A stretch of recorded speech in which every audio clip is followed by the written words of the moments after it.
नमस्कार, आप देख रहे हैं चैलेंज न्यूज। मैं नैन्सी बजाज। देखते हैं सुबह की 10 ताजा खबरें।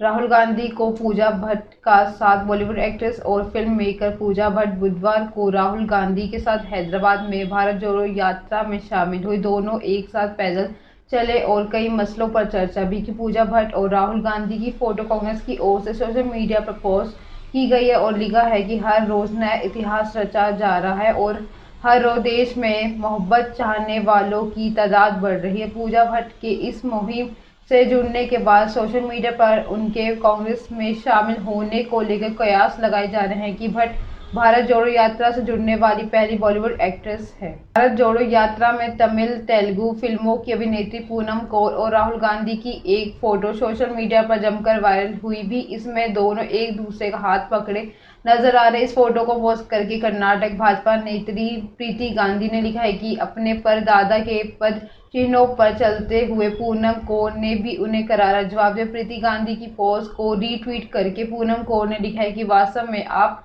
अपमान कर रही हैं। याद रखें, प्रधानमंत्री नारी शक्ति के बारे में बात करते हैं। ट्रक में रखा एयरप्लेन विंग बस से टकराया। केरल के राजधानी तिरुवनंतपुरम ट्रक से ले जाया जा रहा एयरप्लेन विंग राज्य परिवहन की बस से टकरा गया। हादसा बलरामपुरम बुधवार को हुआ। इसमें बस ड्राइवर समेत कई पैसेंजर्स घायल हो गए। सभी को अस्पताल ले जाया गया। हादसे में कई घंटे बाद नेशनल हाईवे बंद रहा। इस हादसे में बस का अगला हिस्सा पूरी तरह से टूट गया। इस ट्रेलर में एक पुराना एयरबस A320 के पंख और अन्य पार्ट्स हैदराबाद ले जा रहे थे। 30 साल की उड़ान के बाद 2018 में रिटायर होने के बाद ये प्लेन तिरुवनंतपुरम एयरपोर्ट के हैंगर यूनिट में रखा गया था। बीते 4 साल के एक विमान की स्टडी के लिए इंजीनियरिंग छात्र इस विमान का इस्तेमाल कर रहे थे। जब विमान स्टडी के लिए उपयोगी नहीं बचा तो अथॉरिटीज ने कबाड़ में बेचने का फैसला किया। इसकी बोली लगाई गई, जिसमें हैदराबाद में रहने वाले जोगिंदर सिंह ने 75 लाख रुपए में विमान को खरीद लिया। इस विमान को कई हिस्सों में अलग अलग करके 4 ट्रेलर्स में रखकर ले जाया जा रहा था।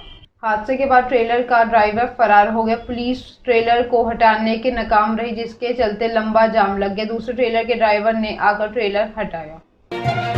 पहली बार सीआरपीएफ में आईजी बनी 2 महिला अधिकारी। देश में central reserve police force CRPF में 2 महिला अधिकारियों को इंस्पेक्टर जनरल बनाया गया, यानी एनी अब्राहम को रैपिड एक्शन फोर्स RAF का आईजी बनाया गया, जबकि सीमा धूंधिया को बिहार सेक्टर का आईजी बनाया गया। इसको लेकर सीआरपीएफ ऑफिस ने आदेश जारी कर दिया कि सीआरपीएफ का हमेशा से ही महिलाओं को सशक्त बनाने का इतिहास था। संयोग में एनी और सीमा पहले बैच की हैं। दोनों का करियर चुनौती भरा रहा है। दोनों ने ही अधिक संवेदनशील क्षेत्रों में काम किया। सीआरपीएफ के प्रवक्ता ने इसके एनी और सीमा को विशेष सेवा करने के लिए प्रेसिडेंट पुलिस मेडल को सम्मानित किया जा चुका है। सीमा धूंधिया ने देश भर में कई संवेदनशील क्षेत्रों में सेवा दे चुकी हैं। सीआरपीएफ की दूसरी महिला बटालियन को बढ़ाते ही काफी एक्टिव थी और वह लाइबेरिया में यूनाइटेड नेशनल मिशन में पहली बार महिला गठित पुलिस इकाई FPU की कमांडर भी रही। RFF DIG के रूप में भी काम कर चुकी हैं। वृंदावन में होटल में भीषण आग। मथुरा में गुरुवार तड़के वृंदावन के गार्डन होटल में भीषण आग लग गई। हादसे में 2 कर्मचारियों की जिंदा जलकर मौत हो गई, जबकि एक कर्मचारी झुलस गए। उसकी हालत गंभीर है। उसे आगरा के SN मेडिकल कॉलेज के लिए रेफर किया। आग होटल के ऊपरी मंजिल के गोदाम में लगी। धीरे धीरे ये नीचे तक पहुंचने लगी। होटल के जिस बिल्डिंग में आग लगी वो 3 फ्लोर की है, जिसमें पहली है रेस्टोरेंट, दूसरी में किचन और तीसरी में गोदाम है। आग की शुरुआत गोदाम से हुई है। वहीं इसी बिल्डिंग में सटी बगल में दूसरी ब्लॉक है, जिसमें 25 कमरे बने हुए। इसमें सूरत और हिसार और जम्मू कश्मीर पर्यटक ठहरे हुए थे। इनकी श्रीमद् भगवत कथा चल रही थी। ओडिशा के भागवत प्रवक्ता भागवत कर रहे थे। आज भागवत कथा का आखिरी दिन था। सुबह तड़के ये हादसा हो गया। होटल मथुरा वृंदावन रोड पर मुख्य मार्ग पर बना हुआ है।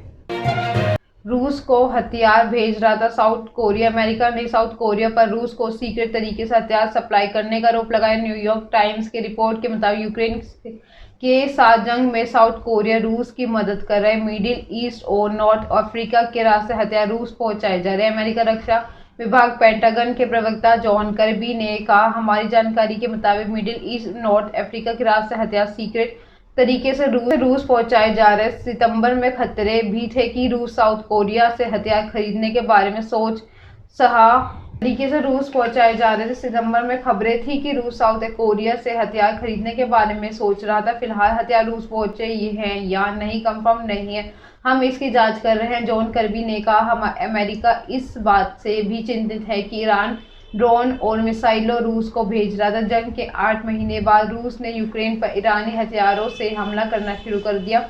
ईरानी सैनिकों को रूसी बलों की मदद के लिए क्रीमिया भेजा गया है, जो रूसी सैनिकों को ड्रोन चलाना सिखा रहे हैं। कनाडा 3 साल में 15 लाख प्रवासियों को बसाएगा। कनाडा के अगले 3 साल में 15 लाख प्रवासियों को अपने यहाँ बसाने की योजना बनाई। कनाडा के प्रवासी मामलों की मंत्री CN फ्रेसर ने बताया है कि वर्क वीजा, परमिट और अन्य प्रक्रियाओं को और तेज किया जाएगा। कनाडा सरकार के इस बड़े फैसले में भारतीयों को फायदा मिलने की संभावना है। कनाडा में फिलहाल मौजूदा जनसंख्या की बढ़ती उम्र में रिटायरमेंट रेट और वृद्धि चिंता का कारण बनी रही है। कनाडा सरकार का मामला है कि यदि इस बार में कुछ नहीं किया गया तो 10 से 15 साल बाद देश की आर्थिक स्थिति और खराब हो जाएगी।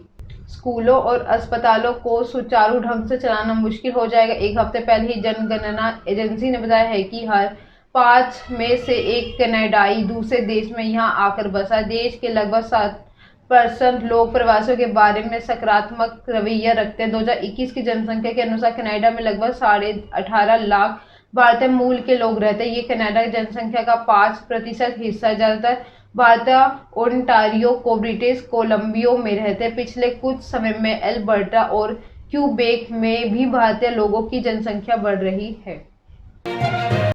पायलट बोले, बगावत वालों पर एक्शन हो रहा है। असम के पूर्व डिप्टी CM सचिन पायलट के मुख्यमंत्री अशोक गहलोत पर फिर हमला बोला है। PM मोदी ने कल गहलोत के जिस तरह तारीफ की उस पर तंज कसते हुए पायलट ने यह तक कह दिया कि मोदी ने गुलाम नबी आज़ाद की ये इसी तरह तारीफ की थी कि बाद में क्या हुआ सब जानते हैं। वह पायलट के बयान पर प्रतिक्रिया देते हुए गहलोत ने नसीहत देते हुए कहा है कि उन्हें अब इस तरह की बयानबाजी नहीं करना चाहिए। उधर कांग्रेस के राष्ट्रीय प्रवक्ता सुप्रिया श्रीनेत ने गहलोत के रुख का समर्थन किया, जिसे कांग्रेस ने ट्वीट किया। पायलट के तंज के सवाल पर सुप्रिया श्रीनेत ने कहा, प्रधानमंत्री मोदी ने वहां पर कहा है कि अशोक गहलोत सबसे अनुभवी CM है। यहाँ सच है कि अनुभवी, लेकिन अशोक गहलोत जी ने इसी मंच पे पूरी जनसभा में कहा है कि मोदी जी के विदेशों में इज्जत इसलिए है कि वे गांधी, अम्बेडकर, नेहरू के देश में आते हैं, जहां लोकतंत्र की जड़ें 70 साल बाद भी जिंदा है। गहलोत ने जनसभा में मोदी को एक तरह से आईना दिखाया है।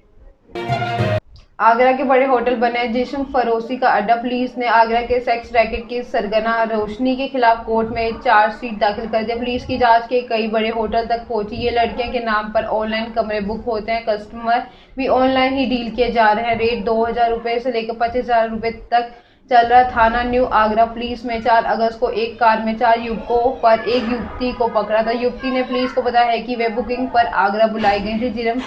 जिस्म फरोशी गैंग की सरगना रोशनी ने उसे बुलाया था। वह खुद हरिपर्वत स्थित हॉलीडे इन होटल में 2 युवतियों के साथ ठहरी हुई थी। इस पर पुलिस ने होटल के कमरे में दबिश दी थी। तीनों को गिरफ्तार कर लिया गया। मामले में मुकदमा दर्ज करके 8 आरोपियों को जेल भेजा गया था। भारत का सेमीफाइनल में पहुंचना लगभग तय। T20 वर्ल्ड कप में बुधवार को एक सांस रोक देने वाला अहम मुकाबले में टीम इंडिया ने बांग्लादेश को 5 रन से हरा दिया। इसके साथ ही टीम इंडिया सेमीफाइनल के बिल्कुल करीब पहुंच गई। अब इस मैच की बात कर लेते हैं। बांग्लादेश के कैप्टन शाकिल उल हसन ने बताया, टॉस जीता और टीम इंडिया को पहले बैटिंग का न्योता दिया। लोकेश राहुल, विराट कोहली के हाफ सेंचुरी और सूर्य के कैमियो की मदद से भारत ने 20 ओवर में 6 विकेट खोकर 184 रन बनाए।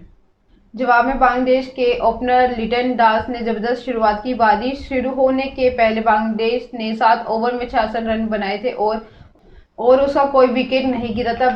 बहरहाल बारिश रुकने के बाद बांग्लादेश को डकवर्थ लुईस नियम के तहत 16 ओवर में 151 रन का रिवाइव टारगेट मिला। यही से रोहित की टीम ने खेल पलट दिया और बांग्लादेश हार गई। सिद्धार्थ क्या चंडीगढ़ में लेंगे 7 फेरे। बॉलीवुड एक्टर सिद्धार्थ मल्होत्रा और कियारा आडवाणी अक्सर अपनी रिलेशनशिप की वजह से सुर्खियों में रहते। मीडिया रिपोर्ट्स के मुताबिक दोनों जल्द शादी करने वाले। इसी बीच अब शादी को लेकर एक नया अपडेट आया। कहा जा रहा है कि दोनों शादी के लिए चंडीगढ़ में लोकेशन देख रहे हैं। पिंक विला की रिपोर्ट के मुताबिक सिद्धार्थ मल्होत्रा के करीबी सूत्रों ने बताया कि दोनों एक महीने से शादी के लोकेशन ढूंढ रहे कियारा और सिद्धार्थ इस समय चंडीगढ़ में लग्जरी प्रॉपर्टी देख रहे हैं। वह चंडीगढ़ के द ओबरॉय सुख विला स्पा और रिजॉर्ट की शादी के लिए देखा जा रहा है। ये सभी रिजॉर्ट जहां राजकुमार राव और पत्रलेखा की शादी हुई थी। ये थी सुबह की 10 ताज़ा खबरें। ऐसे अपडेट्स के लिए बने रहे हमारे चैनल को लाइक करें, कमेंट करें एंड सब्सक्राइब करना ना भूलें। धन्यवाद।